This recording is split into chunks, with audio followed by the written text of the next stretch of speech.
He came from the east, from the flat, endless hell of the Eurasian steppe, where wind cuts like blades and boys learn to kill before they can read. Attila was born into the saddle, son of the Huns, raised on blood, steel, and silence. As a child, he watched warriors crush cities and disappear like smoke. But Attila, he didn't want to vanish. He wanted the world to remember his name.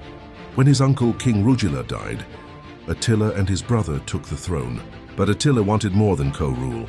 He wanted empire. He united the tribes, Tatars, Goths, Alans, warriors with no homeland, no kings, only hunger.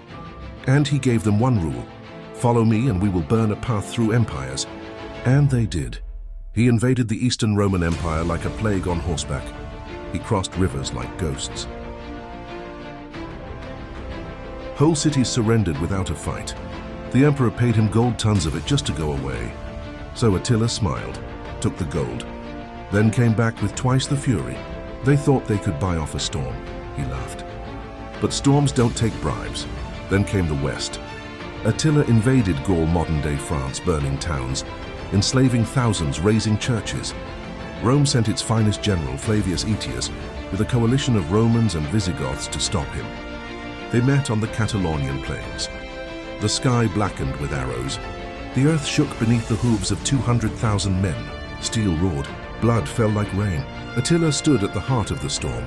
Axe in hand, cloak of wolves, eyes like iron. Though the battle ended in a stalemate, it was one of the bloodiest in Roman history. Attila withdrew, not defeated, but watching. Waiting, wounded gods always return. The next year, Attila returned with fury. He invaded Italy, razed city after city. Rome stood exposed, its armies broken, the empire crumbling. They sent Pope Leo X to meet him, not with swords but with words.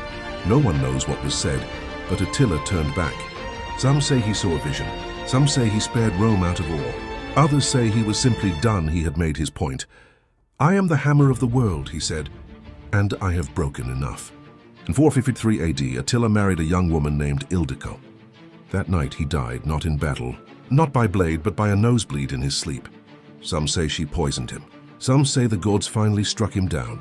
Others believe and his rage simply burned out. He ruled an empire from the Volga to the Rhine. He humiliated emperors. He destroyed cities as if they were made of sand. He became the nightmare that haunted Rome's final years.